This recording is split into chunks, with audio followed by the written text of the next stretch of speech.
நாம வாழக்கூடிய இந்த உலகத்துல பலவிதமான அமானுஷ்யங்கள் மறைஞ்சுக்கிட்டு இருக்கு. இப்ப கூட கிராமத்து சைட்ல எல்லாம் பாத்தீங்கன்னா பேய் பிடிச்சிருக்குன்னு பேய் ஊட்டுதல் சடங்கு பண்ணுவாங்க. அது போல ஏற்கனவே கடைபிடிக்கப்பட்ட ஒரு பழைய காலத்து முறையை தான் பார்க்க போறோம். கான்செப்ட் என்னமோ ரொம்ப சிம்பிள் தான், ஆனா அதை இவங்க காட்டியிருக்க விதம் ரொம்பவே நல்லா இருக்கு. சரி வாங்க அந்த அளவுக்கு படத்துக்குள்ள என்ன இருக்குன்னு பார்க்கலாம். ஹாய் ஃப்ரெண்ட்ஸ், வணக்கம். என் பேரு விச்சு. நீங்க பாத்துக்கிட்டு இருக்கிறது டப் தமிழ். இன்னைக்கு நாம பார்க்க போற படத்துடைய பேரு த ஓல்டு வேஸ். கதைக்குள்ள போறதுக்கு முன்னாடி நம்முடைய சேனலுக்கு புதுசா வந்தா ப்ளீஸ் சப்ஸ்கிரைப் பண்ணிக்கோங்க. அப்படியே பக்கத்துல இருக்கக்கூடிய பெல்லையும் டிங் அடிச்சுக்கோங்க. படத்துடைய ஓப்பனிங்ல மெக்சிகோவை சேர்ந்த ஒரு கிராமத்துல ஏதோ வித்தியாசமான ஒரு சடங்கு நடந்துகிட்டு இருக்கு. அதை பார்த்துக்கிட்டு இருக்க ஒரு குட்டி பொண்ணு தன்னுடைய அம்மாக்கு ஏதாச்சும் ஆயிடுமான்னு பயந்துகிட்டு இருக்கா. அப்ப அவங்க ஒன்னும் இல்ல கண்ணா, அம்மாக்கு ஒன்றும் கிடையாது, நீ பயப்படாதன்னு சொல்லும் போது அந்த பொண்ணுக்கு உள்ளுக்குள்ள தைரியம் வந்து நான் பயப்படலாமான்னு சொல்லிக்கிட்டு இருக்கா. அதை கேட்ட அவங்க அம்மா இப்ப பயப்படுவேன்னு சொல்லிக்கிட்டே அந்த பொண்ணை தாக்க வரா. இது நடந்து ரொம்ப நாளைக்கு பிறகு ஒரு ஆளை கட்டுறாங்க. அவன் கையில ஒரு பாத்திரத்தை எடுத்துக்கிட்டு நேரா உள்ள போகும்போது அங்க ஒரு பொண்ணை கட்டி பிடிச்சிருக்காங்க. இவரை பார்த்தாவ, ஐயா நான் எதுவும் பண்ணல, என்னையே பிடிச்சு வச்சிருக்கீங்க, என்ன அமைதியா இருக்கா, அடே கேரட்டு பயலே, நான் பேசுறது கேக்குதா இல்லையாடா, ஒருவேளை நான் பேசுறது அவங்களுக்கு புரியலையோன்னு அவங்க பாஷையில எதோ உளறிக்கிட்டு இருக்கா. அப்போ இவ என்னுடைய கசின் கூட இங்கதான் இருக்கா, நீங்க வேணும்னா அவளை கூப்பிட்டு கேட்டு பாருங்கன்னு சொல்ல, அதுக்கு அந்த ஆளு சரி நீ எதுக்கு லா போக்கா குகை கிட்ட போகணும்னு சொல்லி கேட்கிறான். அடே அதுக்காடா கூட்டிகிட்டு வந்து கட்டி போட்டிருக்க, நான் ஒரு டாக்குமெண்ட்ரி எடுக்கிறேன், அதனால எல்லா குகைக்கிட்டையும் போய் அதை போட்டோ எடுப்பேன், அது போலதான் அந்த இடத்துக்கும் நான் போனேன்னு சொல்ல, அதை கேட்டந்தாலு அதுதான் நீ பண்ணதுலேயே பெரிய தப்புன்னு சொல்லிக்கிட்டு இருக்கான். தப்பு தப்புன்றான், என்ன தப்புன்னு கடைசி வரையும் சொல்ல மாட்டேங்கிறானேன்னு இவளுக்கு ஒன்றும் புரியல. அவளும் ஒரு பக்கம் காட்டு கத்தல கத்திக்கிட்டு இருக்கும் போது அந்த ஆளு அந்த இடத்த விட்டு போறான். அங்க இவ மட்டும் கிடையாது, கூட ஒரு கோழியும் இருக்கு. அது மட்டும் இல்லாம சுவர் முழுக்க வினோதமான சித்திரங்கள் வரையப்பட்டிருக்கு. அதை இவ வியந்து பார்த்துக்கிட்டு இருக்கும் போது ஒரு பயங்கரமான பாட்டி இவளை நோக்கி வந்துகிட்டு இருக்கா. இவளும் அவங்கள பார்த்துட்டு வணக்கம் பாட்டி, என்னாச்சு அப்படின்னு கேட்டா, அதுக்கு அந்த பாட்டி எதுவும் பேசாம தன்னுடைய பையன்கிட்ட போய் டே மகனே அது அங்கதான் இருக்குன்னு சொல்லிக்கிட்டு இருக்காங்க. உடனே அவன் பாலை கேனோட தூக்கிட்டு வந்து அவ வாயிலே நாட்டுறான். இதை குடி, அப்புறம் உனக்கு தானாவே தெரியும் சொல்லிக்கிட்டு இருக்கான். அவன் போன பிறகு அன்னைக்கு நைட் இவ அந்த சங்கிலியை உடைக்க பாக்குறா. அந்த நேரம் இவளுக்கு பழைய விஷயங்கள் ஞாபகத்துக்கு வந்துகிட்டு இருக்கு. இவ அந்த குகை கிட்ட போகும்போது ஏதோ ஒரு வித்தியாசமான சத்தம் கேக்குது. இதால இவ பயந்துகிட்டே அது என்னன்னு உள்ள போய் பாக்குறா. அந்த நேரம் குகையை விட்டு என்னமோ இவளை நோக்கி ஓடி வர இவ அலறிக்கிட்டே கண்ணு முழிக்கிறா. ஆத்தாடி என்ன கன்றாவியான கனவு, ஒரே தலையெல்லாம் வலிக்குதுன்னு தலையை பிடிச்சுக்கிட்டு இருக்க.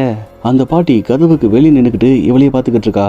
மறுநாள் காலையில விடிஞ்சு போகுது. அந்த ஆளு மறுபடியும் டப்பா தூக்கிட்டு வந்து வா டைம் ஆச்சு பாரு, சீக்கிரம் உச்சா காக்காலாம் இதுல போன்னு சொல்ல, அவளும் வேற வழி இல்லாம அந்த டப்பால முடிச்சிட்டு அங்கிருந்து வரும்போது தன்னுடைய கசினை பாக்குறா.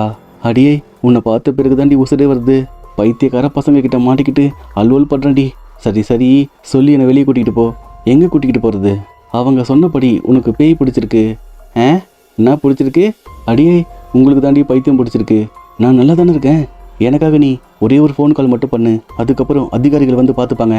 அதிகாரிகளா, இந்த இடத்துல இவங்க தான் அதிகாரிகள். அது மட்டும் இல்லாம அந்த பேய் உன்னுடைய உடலை விட்டு வெளியே போன பிறகுதான் உன்னை விடுவாங்க. ஏன்னா அந்த பேய் வெளி உலகத்துக்கு போச்சுன்னா அதால பல ஆபத்துகள் உருவாகும். ஹோ அது வேற இருக்கா, சரிம்மா நீ என்ன பண்ணு, என்னுடைய பேகை மட்டும் வாங்கி கூட, வந்ததுக்கு அதையாச்சும் பண்ணுன்னு சொல்லி கேட்கிறா. அதுக்காக அவர்கிட்ட போய் அந்த பேகை வாங்கி கொடுக்கும்போது முதல்ல ஒரு பவுச் எடுத்து ஒளிச்சு வச்சவ பின்னாடியே ஃபோன் எடுத்து யாருக்கோ கால் பண்ணிக்கிட்டு இருக்கா. அதுக்குள்ள அந்த ஆள் வந்து அதை கொடுன்னு ஃபோனை பிடிங்கி வைக்கிறான். கடைசியா தன்னுடைய கசினை பார்த்தவ அது என்னை விட்டு போயிட்டா, என்னை போக விடுவாங்களான்னு கேட்கிறா. ஆனா அவ எந்த பதிலும் பேசாம அங்கிருந்து போக, அன்னைக்கு நைட் இவ சோகமா உட்காந்துக்கிட்டு இருக்கும்போது ஒரு சின்ன பையனை பாக்குறா. அடே கண்ணா எனக்கு உதவி பண்ணுவேன்னு கேட்குறா. அதை கேட்டு அவனும் எந்த பதிலும் பேசாம போக, என்னடா இது எவனும் பேச மாட்டேங்கிறான், சரி நமக்குள்ள நம்மளே பேசலான்னு இவ ஒளிச்சு வச்ச பவுச்சை வெளியெடுத்தா அதுக்குள்ள மஜாவான மேட்ரு இருக்குது. ஆஃபீஸில் இருக்கும்போது அது உழைப்பா, இவளுடைய பாஸ் தான் இந்த டாக்குமெண்ட்ரி எடுக்க சொல்லி இவளை கட்டாயப்படுத்திருப்பான். அவ அந்த ஊசியை போடும்போது அடே ஒரு நாள் உனக்கு இருக்குடா, உன்னை நம்பி என்னுடைய மீனை வேற தனியாக விட்டுட்டு வந்துட்டேன் அப்படின்னு புலம்பிக்கிட்டே மயங்க இவ கண்ணு முடிக்கும் போது இவளை கட்டி வச்சிருக்காங்க. அங்க தன்னுடைய கசினை பார்த்தவ அடியே என்னடி இதுன்னு கேட்குறா. அதுவா நேற்று நைட் அதை உங்ககிட்ட பார்த்துருக்காங்க, அதுக்காக அதுகிட்ட இருந்து உன்னை காப்பாற்ற முயற்சி பண்ணிக்கிட்டு இருக்காங்க. இந்த சடங்கு ஒவ்வொரு கட்டமாக நடக்கும், இது முதல் கட்டம்னு சொல்ல, சரி இதில் என்ன நடக்கும்னு கேட்குறா. அதுக்கு அந்த வயசான பாட்டி அவளே பாப்பா அப்படின்னு சொல்லிட்டு போக, என்ன இவங்க எத்தனை வாட்டி சொன்னாலும் கேட்க மாட்டேங்கிறாங்க, நம்மளே ஏதாச்சும் பண்ண வேண்டியதுதான். ஐயோ நான் அதை பார்த்துட்டேன், வாங்க வாங்கன்னு கத்திக்கிட்டு இருக்கா. என்ன ஒருத்தனை கூட காணோம், ஏதோ சத்தம் வந்துக்கிட்டு இருக்கு, ஆத்தாடி பாம்பு, அடே எங்கடா போனீங்க, பாம்பு வந்துக்குது, பேய்கிட்ட இருந்து காப்பாத்துறன்னு சொல்லி பாம்பு கிட்ட பலி கொடுத்துருவாங்க போல இருக்கே, பயமா இருக்குடா, யாராச்சும் வாங்கன்னு அழுதுகிட்டு இருக்க. சரியா அவங்க ஓடி வந்து அந்த பாம்புகளை பிடிக்கிறாங்க. இதை அவங்க ஏற்கனவே சுவரில் வரைஞ்சி வச்சிருக்காங்க. அப்போ அந்த பொண்ணு தன்னுடைய கசினை பார்த்துட்டு அடி பாவி கத்திக்கிட்டு இருக்கேன், வந்து என்னன்னு கூட பார்க்க மாட்டேங்கிற? நீ உண்மையாவே எனக்கு உதவி பண்ணணும்னு நினைச்சா என்ன இந்த இடத்த விட்டு வெளியே அனுப்பு.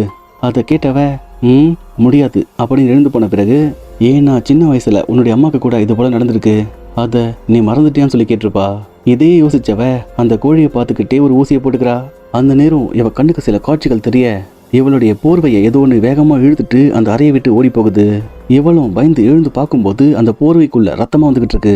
ஏன்னா வந்தது இங்க சுத்திக்கிட்டு அந்த கோழியை கொடூரமா கொண்டு இருக்கு. மறுநாள் தன்னுடைய கசினை கூப்பிட்டு மறுபடியும் பேச ஆரம்பிக்கிறா. அவ அந்த இடத்த விட்டு போகும்போது இவ கோவப்பட்டு அவ கையை பிடிக்கிறா. ஒரு கட்டத்துல தனக்கு எதுவும் நடக்குதுன்னு புரிஞ்சுக்கிட்டவ இவ கசின் கொடுத்துட்டு போன புத்தகத்தை எடுத்து படிக்க ஆரம்பிக்கிறா. அதுல இவளுக்கு பண்ணக்கூடிய சடங்கை பத்தி தெளிவா போட்டிருக்கு.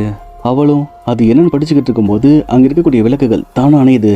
என்னடா இது வம்பா போச்சு, அங்க வேற ஏதோ இருக்கு போல அப்படின்னு பயந்துகிட்டே கிட்ட போனா சங்கிலி தடுக்குது. அதே நேரம் அவ வச்சிருக்கக்கூடிய நெருப்பும் அணைஞ்சு போகுது.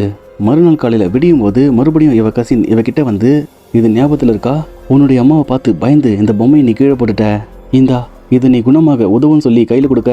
அப்போ அவ தன்னுடைய கட்டுப்பாட்டுக்குள்ளேயே இல்லாம அது கூடவே கோவத்துல அந்த பொம்மையை நசுக்கிறா. உடனே அவங்க அடுத்த கட்ட சடங்குக்கு தயாராகிறாங்க. அதுக்காக அந்த பொண்ணை கூட்டிக்கிட்டு வந்து, இதை செய்யும் போது உனக்கு வலிக்கும், கொஞ்சம் வலியை பொறுத்துக்கொண்டு அவ வயிற்றுக்குள்ள கையை விட ரொம்ப ஆழமா போன பாட்டி அவ போட்டையை பிடிச்சு வெளியே கொண்டு வரா. அதை எடுத்து வெட்டும் போது உள்ள பற்களா இருக்கு. கண்ணு, என்னால சரியா எடுக்க முடியல கண்ணு, அது இன்னும் ஆழத்துல இருக்கு, அதனால வலியை பொறுத்துக்கொண்டு மறுபடியும் கையை விட அந்த பாட்டி வந்துடுச்சுன்னு எதையோ பிடிச்சு வெளியெடுக்கிறாங்க. ஆனா அவங்களால அதை எடுக்க முடியாம மறுபடியும் அது உள்ள ஓடி போகுது. இருந்தாலும் இவன் நினைச்சு செஞ்ச அந்த பற்களுடைய சடங்கு சரியா முடிஞ்சுது. அப்போ அவ கசின் வந்து, இப்போ எப்படி இருக்குன்னு கேக்குறா. அதுக்கு அவ, எப்படி இருக்கனா, அடியே எனக்கு என்ன பண்ணிருக்கீங்கன்னு தெரியுதா, இருடி உன்னை விட மாட்டேன்னு தாக்க வர. இவளும் குடுகுடுன்னு ஓடி வந்து கதவை சாத்தி தாப்பால் போட்டுடுறா. அவ போன பிறகு இவ மறுபடியும் வந்து அந்த ஊசியை போட்டுக்கிறா. பின்னாடி ஏதோ சத்தம் கேட்டுக்கிட்டு இருக்கு. இவளும் அது என்னன்னு உத்து பார்க்க அங்க இவ வச்சிருந்த பொம்மை ஆடிக்கிட்டு இருக்கு. உடனே இவ எதை எடுத்து அதை தூக்கி அடிக்கிறா.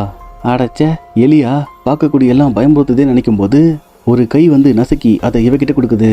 உடனே அவ, ஐயோ என்னை காப்பாத்துங்கன்னு கத்திக்கிட்டு இருக்கா. அதை கேட்டு அந்த ஆளு என்னமாச்சுன்னு வந்து பார்த்துக்கிட்டு இருக்கும்போது அந்த கேப்பில் இவ அந்த ஆள் கழுத்துல ஊசியை சொருகிட்டு, அடே என்னடா பொம்பளை புள்ளன்னு பார்த்தியா, விட மாட்டேன்டா உன்னை, ஐயோ செத்துக்கித்து போயிட போறான்னு அவனை விட்டுட்டு வீட்டை விட்டு வெளியே ஓடிறா. ஆனா இவளால வாசலை தாண்ட முடியல, ஏன்னா மந்திரத்தால கட்டிப்பட்டு வச்சிருக்காங்க. மறுபடியும் இவ வீட்டுக்குள்ள ஓடி வர இவ வாய்க்குள்ள இருந்து என்னமோ வந்துகிட்டு இருக்கு. என்னடா இது கொத்து கொத்தா வந்துகிட்டு இருக்கு, பாட்டி என்னை எப்படியாச்சும் காப்பாத்துங்க, இருமா அதனை பார்த்துக்கிட்டு இருக்கேன்னு அவங்களும் பாலக்குடின்னு சொல்லிக்கிட்டு இருக்காங்க. இவங்க பேசிக்கிட்டு இருக்கும்போது தாக்கப்பட்ட அந்த ஆளு தவழ்ந்துக்கிட்டே வந்துகிட்டு இருக்காரு. அவரை பார்த்து அவங்க அம்மா, விடுப்பா சின்ன பிள்ளை தெரியாம பண்ணிட்டா, சின்ன பிள்ளையா பண்றதை பண்ணிட்டு பாலை குடியுது பாரு, வேணும்னா நீங்க குடிங்களேன் கொடு அப்படின்னு வாங்கி அவன் குடிச்சிக்கிட்டு இருக்க. அடிப்பட்ட காயத்துக்கு மருந்து போட்டுக்கிட்டு இருக்கான். உடனே அவ, கொடுங்க நான் போடுறேன்னு ஓடி போய் வாங்கி போடுறா. அப்போதான் இவளுக்கு ஒரு விஷயம் தெரிய வருது. அது என்னன்னா இவ பேசக்கூடிய எல்லாமே அந்த அளவுக்கு புரியுது. ஆடா பாவி மனுஷா, இதை நீ முதல்ல சொல்லியிருந்தா பேச நான் அவ்வளோ கஷ்டப்பட்டுருக்க மாட்டேனே. சரி விடுன்னு ரெண்டு பேரும் ஒன்னா சேர்ந்து அங்கே கேம் ஆடிக்கிட்டு இருக்காங்க. மறுநாள் காலையில் விடியும் போது இவ தனக்கு எதுவும் நடந்திருக்குன்னு புரிஞ்சுக்கிட்டு அங்கே இவ தங்கக்கூடிய இடத்த நல்லா சுத்தம் பண்ணிக்கிட்டு இருக்கா. போதை மருந்தும் உடல் நலத்துக்கு கேடுன்னு புரிஞ்சுக்கிட்டு அதை குப்பையில் போட்டுட்டா. அதன் பிறகு புத்தகத்தில் இவளை காப்பாற்ற ஏதாச்சும் வழி கிடைக்காம தேடிக்கிட்டு இருக்கா. அதில் அதுக்கான ஒரு வழிமுறையை கண்டுபிடிச்சி அந்த பாட்டிக்கிட்ட போய் சொல்கிறா. அவங்களும் இதை கேட்டு பண்ணலாமா, ஆனால் ரொம்பவே ஆபத்து, இதை செய்யும் போது உனக்கு ரொம்பவே வலிக்கும், இதனால உன்னுடைய உயிர் கூட போகலாம், பரவாயில்ல அதுக்கு நான் தயாராக இருக்கேன்னு சொல்லிக்கிட்டு இருக்கா. அதன் பிறகு தன்னுடைய கசினை கூப்பிட்டு தனக்கு நடந்த எல்லாத்தையும் வீடியோவா பதிவு பண்றா. அது முடிஞ்ச கையோட இவங்க அந்த சடங்குக்கு தயாராகிறாங்க. அதன்படி இவங்க ஒரு கட்டையில ஆணி அடிக்கும் போது அது இவளுக்கும் பாதிப்பை உண்டாக்குது. அதன் பிறகு டான்ஸ் எல்லாம் ஆடி பாட்டெல்லாம் பாடி அந்த பேயை வெளியே கொண்டு வர பாக்குறாங்க. கொஞ்ச நாளுக்கு முன்னாடி இவங்க போகக்கூடாதுன்னு சொன்ன குகை கிட்ட அவ போய்கிட்டு இருக்கா. அங்க வவ்வால்கள் எல்லாம் பறந்துகிட்டு இருக்க. அதை தாண்டி இவ உள்ள போகும்போது தன்னுடைய சின்ன வயசுல நடந்ததை பாத்துக்கிட்டு இருக்கா. அப்போ அங்க ஒரு குட்டி பையன் நிக்கிறான். அதே பையன் இந்த குகைக்குள்ளேயும் இருக்கான். யார் அவன் அப்படின்னு தேடிக்கிட்டே போக அங்க இவளே மயங்கி கிடக்குறா. பின்னாடி இவ புத்தகத்துல பார்த்த உருவம் இவளை வந்து பயங்கரமா தாக்க அவங்களும் நீ என்ன பார்த்தன்னு கேக்குறாங்க.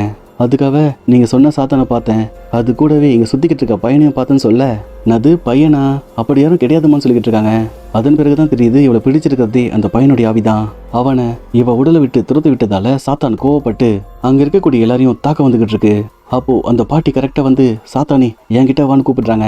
அவங்களாலையும் அதோடைய சக்தியை தாங்க முடியல. தன்னுடைய மகனை பார்த்தவங்க அதுக்கான நேரம் வந்துடுச்சுன்னு அதோடைய இதயத்தை பிடிச்சு மந்திர வார்த்தைகளை சொல்லிக்கிட்டு இருக்க அங்க இருக்கக்கூடிய எல்லாரும் தூக்கி வீசப்பட்டு அந்த இடமே ரணகோலமா மாறுது. இதால அவ உடலை விட்டு ஆவி வெளியே போனாலும் கூடவே அந்த ஆயாவும் செத்து போயிட்டாங்க. ஆனா சடங்கு சக்சஸ் அப்படின்னு அவ அதை குறிச்சு வைக்கிறா. அடுத்து அந்த பாட்டியை கொண்டு போய் அடக்கம் பண்ண இதை இந்த 2 பொண்ணுங்களும் பார்த்துக்கிட்டு இருக்கும்போது அதில் அவள் கசினுக்கு இவளால் காயம் ஏற்பட்டதால அந்த சாத்தான் அவளுக்குள்ளே போயிருக்கு. ஆனால் இவ அதை பற்றி தெரியாமல் தன்னுடைய பாஸுக்கு கால் பண்ணி சொல்லிக்கிட்டு இருக்கா. மறுபடியும் திரும்பி வந்தவ அவள் வித்தியாசமாக இருக்கான்னு தெரிஞ்சுக்கிறா. அது மட்டும் இல்லாமல் அவள் கண்ணில் அந்த சாத்தானை பார்க்குறா.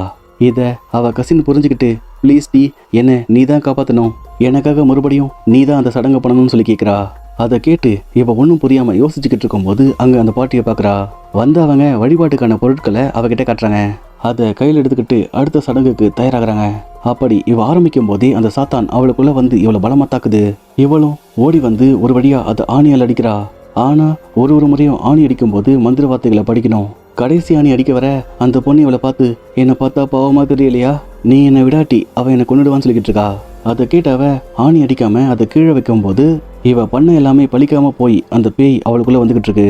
ஆனா இவ பிளானே வேற. அது என்னன்னா தன்னுடைய கசின் கிட்ட போனவ உன்னால அதை எதிர்த்து போராட முடியும், அப்படி பண்ணா மட்டும்தான் அது உன்னை விட்டு முழுசா வெளிவரும், முடியும் உன்னால முடியும் செய்யன்னு சொல்லும் போது அவளும் அதை முயற்சி பண்றா. அதே போல அந்த சாத்தானும் அவ உடலை விட்டு வெளியே போகுது. அது வெளியே வந்த உடனே அங்க இருக்கக்கூடிய விளக்குகள் அணைஞ்சு போக இவ கண்ணுல கட்டியிருக்கக்கூடிய கட்டை கழட்டினா அவளால அதை பார்க்க முடியுது. கிட்டத்தட்ட அவளும் அந்த பாட்டி போலவே மாறிட்டா. அப்போது அவ கசினை பிடிச்சுக்கிட்டு தரன்னு இழுத்துக்கிட்டே போக இவளும் எதையும் எடுத்து ஊதும் போது அது பயந்து அங்கிருந்து ஓடி போகுது. உடனே அவ கசின் வாடி நாம இங்கிருந்து ஓடி போடலான்னு கூப்பிடுறா. அதுக்காக வேலைக்காகாது, நாம ஓடி போனாலும் அது நம்மளை விடாது, கண்டிப்பா அது நம்மளை பின்தொடர்ந்து வந்துகிட்டே இருக்கும், இதுக்கு ஒரே வழி நான் அது கிட்ட போக போறேன்னு அது கிட்ட மெதுவா போய்கிட்டு இருக்க அந்த சாத்தானும் மாட்டிக்கிட்டியா உன்னை விட மாட்டேன்னு அவகிட்ட வந்துகிட்டு இருக்கு. ஆனா அதுக்குள்ள அவ அந்த பாட்டி போல அதோட இதயத்தை பிடிங்கி எடுக்கிறா. செத்தோடி சாத்தானின்னு அதை தூக்கி போட அவ கசின் வந்து அதை கத்தியால குத்துறா. இதனால அந்த சாத்தான் உண்மையாவே அழிஞ்சு போகுது. இது நடந்து ரொம்ப நாளுக்கு பிறகு இவங்க 2 பேரும் அதே இடத்துல தான் வாழ்ந்துகிட்டு இருக்காங்க. அதே நேரம் ஒரு ஆள் பாதிக்கப்பட்டிருக்கான்னு அந்த இடத்துக்கு தூக்கிட்டு வேக வேகமா ஓடி வர இவங்க போய் பார்த்தா அது யாருன்னா அவளுடைய பாஸ். அவனும் ஓய் என்ன தெரியல என்னை காப்பாத்துன்னு சொல்லி கேட்குறான். அப்போ அவ கிட்ட வந்து அவன் கண்ணை பார்க்கும்போது அவன் கண்ணுல சாத்தான் தெரியுது. உடனே அவ ஏன்டா அந்த குகை கிட்ட போறீங்கன்னு புலம்பிக்கிட்டு இருக்க அவன் பின்னாடி ஒரு பயங்கரமான உருவம் நின்றுகிட்டு இருக்கு. இது இப்படியே தொடர்ந்துகிட்டு இருக்குன்னு சொல்லி இந்த படத்தை தொடர்ந்து முடிக்கிறாங்க. இந்த வீடியோ உங்களுக்கு பிடிச்சிருந்தா லைக் பண்ணுங்க, ஷேர் பண்ணுங்க, கமெண்ட் பண்ணுங்க, மறக்காம நம்ம சேனலை சப்ஸ்கிரைப் பண்ணுங்க.